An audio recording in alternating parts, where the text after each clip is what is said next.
Ladies and gentlemen, I want to talk to you about third wave feminism and some of the things that the feminists, male and female, because men are starting to become little punks too, are saying that are so horrible. And I'm going to start out with something easy, a commercial that I saw, where this woman is saying that women don't deserve equal pay to men. They deserve more pay because they have to buy bras. Their underwear are more expensive, which is not true unless you decide to buy expensive underwear. Their shoes are more expensive. Well, if you stop buying Prada and actually, buy shoes that are within a price range that goes good with your budget, they're not. Makeup, I'm sorry, that's aesthetic. You don't have to buy it and wear it. Bras, unfortunately, yeah, that's a necessity. But come on, how many bras do you really need? You only have two boobs. Okay? Uh, I know I'm mansplaining this away, but it's true.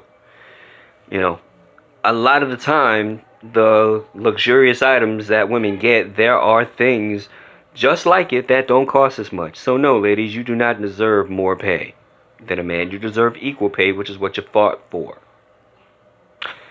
Another thing that they do is fathers' rights, meaning women get to kill their babies, and fathers don't have the right to do so. And if they say anything about it, they're told to shut up. They don't have a right. They don't have a say, even though half the DNA of that baby is theirs.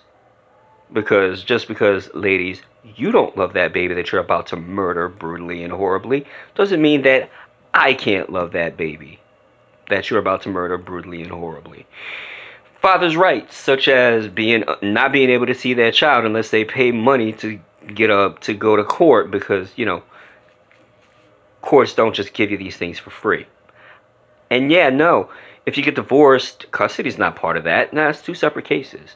But here's the thing: I can understand if the man was abusive. I get it, but there are women who will weaponize their child to hurt the man just because the man broke up with them or cheated on them. I'm sorry, but whatever malfeasance the man committed, as long as he wasn't violent towards you, there is no reason that they can't see that, shouldn't be able to see their child. And just because you get your panties that you bought from Victoria's Secret, so therefore they're more expensive than men's underwear in a twist, doesn't mean that you have the right to use that child as a weapon against their father. That child is still a child, not a nuclear bomb. Then there's the whole body positive thing. I mean, it's great to be body positive, unless you're like so overweight that your arteries are clogged and you're gonna have a heart attack in 13 weeks, whatever the case is. Like, I know I just made some really weird generalization, but that's the thing though. It's great to see a person as a beautiful human being on the inside, and it's great. I know some overweight people who have beautiful faces, but that doesn't stop the fact that it's unhealthy to be overweight.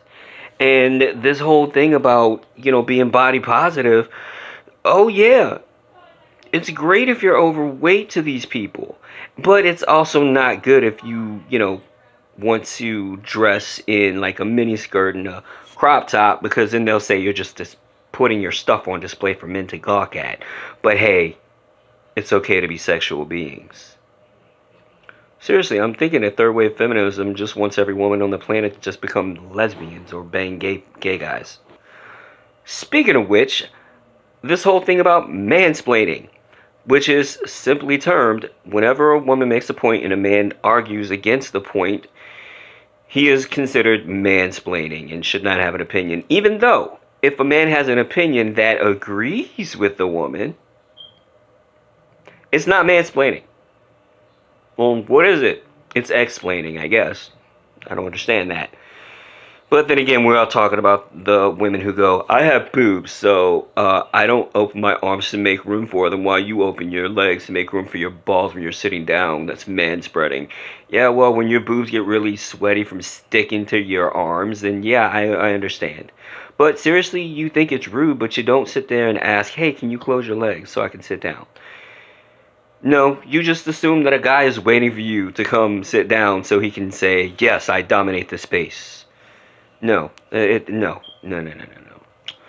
Oh, or third wave feminists will boycott and protest meetings where there are men in a room talking about things like fathers' rights or the right for men to get mental health, because the suicide rate for men is higher than that for women, and by a lot. They will protest this. These same women who will sit there and say that they want their man to be softer, kinder, more emotional, but when a man is that way to them in a situation they don't like, they will look at him and say, man up. And they most definitely have, either at their house waiting for them or on their desk at work, a cup that says male tears. Oh yes. Third wave feminism is not about equality, ladies and gentlemen. Third wave equality just sits there and paints men as the evil patriarchy and women as the helpless victims, even though in the next breath they will say how strong women are. But then in the next breath after that, they'll talk about how oppressed women are. Now, I am for equal pay for equal work. I am for all of that. I am for the rights that women fought for way back in first and second wave feminism. But what I am not for is the way that women want to beat men down and consider them second and third class citizens, especially if you're straight and white. You're fourth class citizens. I am not for that. I am not for it because it is toxic femininity, and toxic femininity can kiss my male behind. Y'all have a good one. Mwah! Peace.